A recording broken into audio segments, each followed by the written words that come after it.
Hey, do you have time for a chat? I hope so. I hope so. This is the kind of chat after you listen to this, the world will never not make sense again.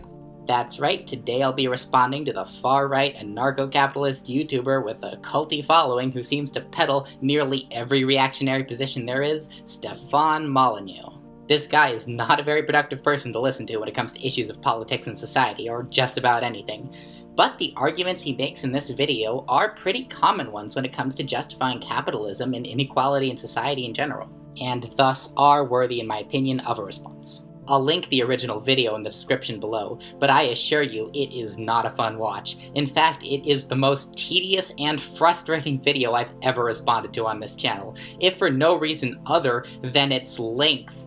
The video is over an hour long, typical for Molyneux. I mean, at least PragerU has the decency to attempt to be concise.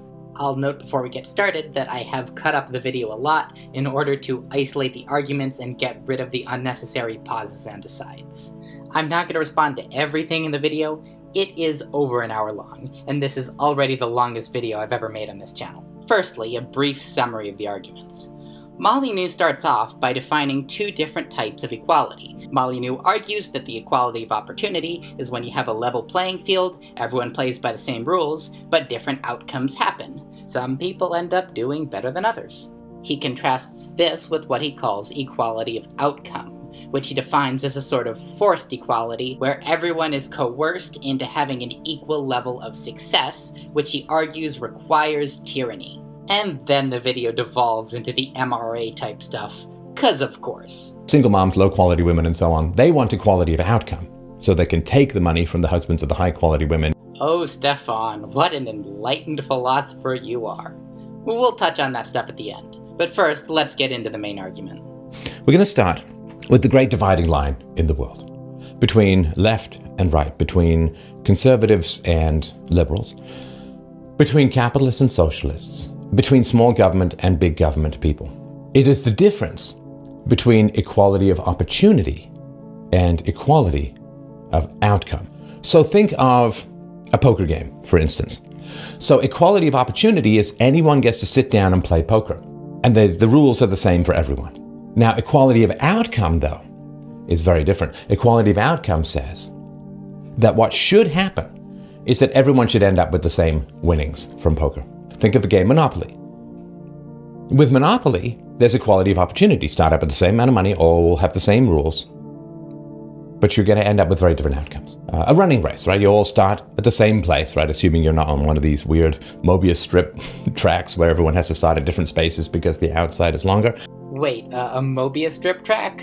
I would be very entertained to see that foot race, where everyone has to run on a one-sided track. But keep going. You start at the same place. Everyone has the equality of opportunity, but of course not everyone is going to cross the finish line at the same time. So now that we've gotten through all those pretty much equivalent analogies, let's... If you go to a university and there's a test coming up, well, everyone has the equality of opportunity. Everyone has access to the library. You can go and see the professor. You have the books. Yeah, I think we understand this idea by now. Let's move on. Now that we're finally done with all those analogies, let's see what the results of this evil leftist form of equality actually is, according to Mr. Molyneux. It's also important to remember that if you want equality of outcome, that is fundamentally tyrannical. You've got to micromanage what everyone does all the time. Like, if you forget about the money in poker, if you just want the victories in poker to be evenly distributed among, say, 5 poker players, you've got to see all of their cards, and you'd have to say, okay, you've got to give this card to this person, now you've got to give this card to this person. You have to bluff it, like you'd have to control everything that everyone is doing in order to get equality of outcome. Equality of opportunity, easy. Here's the start of the race. There's the end of the race. Go. But if you want everyone to end the same time or close to the same time, you understand this is exhausting and you'll never ever be able to achieve it. The only thing that will grow is not equality of outcome, but your power over other people. A fundamental flaw in this argument is the assumption that capitalism is a meritocracy, i.e. a system that, despite having a bit of inequality in it, rewards primarily hard work and skill, giving anyone who simply has the determination the ability to work their way to the top. This, however, is not the case. capitalism rewards not hard work and skill, but ownership of private property, which is the sort of property that creates social hierarchies such as privately owned businesses and rental properties, which contrasts to personal property, which is property that one actually uses. For a capitalist business to succeed, the hard work of everyone involved is necessary, yet the majority of the benefits go to whoever owns it, even if they've never set foot in the organization itself. The private owners also get to make the decisions, while anyone else in these organizations are denied democratic decision-making power. According to Stefan Molyneux, any attempt to eliminate or even mitigate this inequality is tantamount to tyranny, but this ignores the tyranny inherent in the capitalist system. Noam Chomsky explains this well. Actually, what's called libertarianism in the United States is about as extreme an example of anti-libertarianism that you can imagine. They're in favor of private tyranny, the worst kind of tyranny. Tyranny by unaccountable private concentrations of wealth. What's called libertarian in the United States, which likes to invoke the history that they've concocted, is radically opposed to basic classical libertarian principles.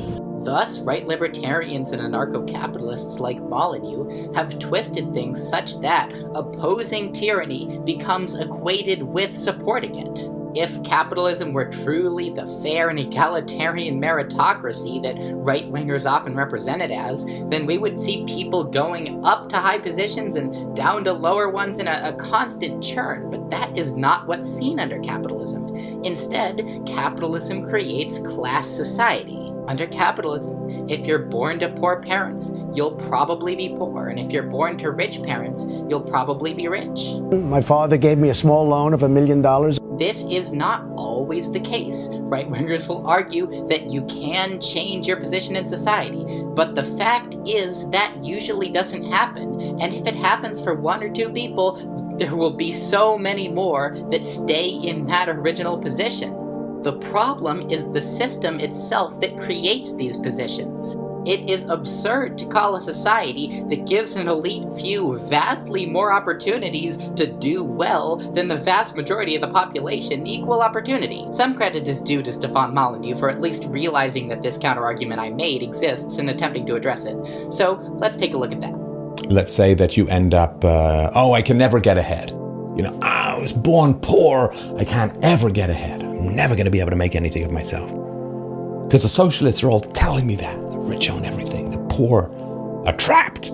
Capitalism is exploitation. The only way you can become wealthy is if you're willing to grind up the kidneys of others and sell them in plastic bags on eBay. Gosh darn it, why do people keep stealing my business ideas?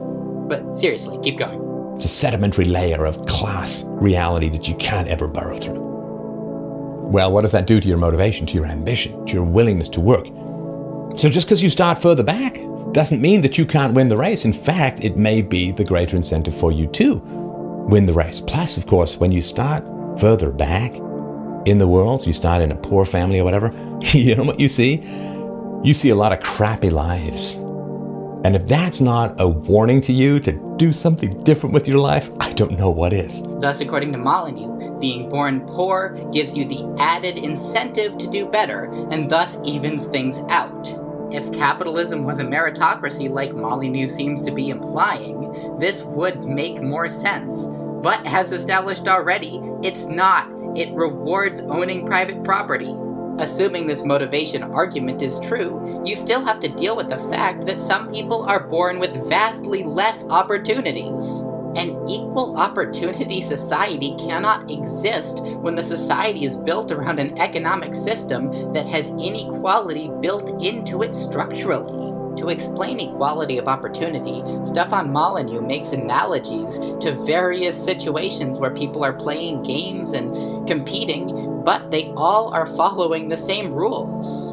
These analogies that Molyneux makes fundamentally do not represent the structural inequalities of capitalism. I can personally think of some more representative analogies. Imagine Molyneux's foot race, except this time, one of the tracks is half the length of the others, and whoever wins the race gets to go on the shorter track the next time. And guess what? They win the next time, and they get the track that pretty much guarantees victory the time after that. And maybe, just maybe, that runner is really, really slow, or gets really, really tired out, so eventually someone else could win. But the point is that one runner has an advantage that's built into the system. Similarly, in the poker game, imagine that one player gets to exchange the cards in their hand for new ones twice as many times as everyone else, and whoever wins the game gets to be in that position. Whoever starts off drawing the extra cards is not guaranteed to win, but they have a structural advantage that makes the game fundamentally not equal opportunity.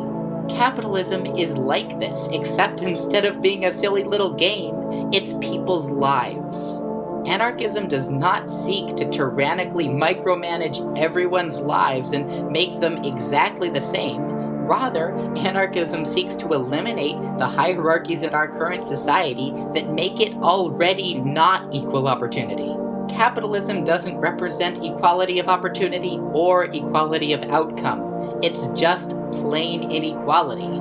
Now that I've addressed this specific argument, it's a good time to talk about Molyneux's points in a more general way. Let's go back to that clip I showed early on. Single moms, low-quality women, and so on, they want equality of outcome, so they can take the money from the husbands of the high-quality women to subsidize their own lack of a provider, often, in their households.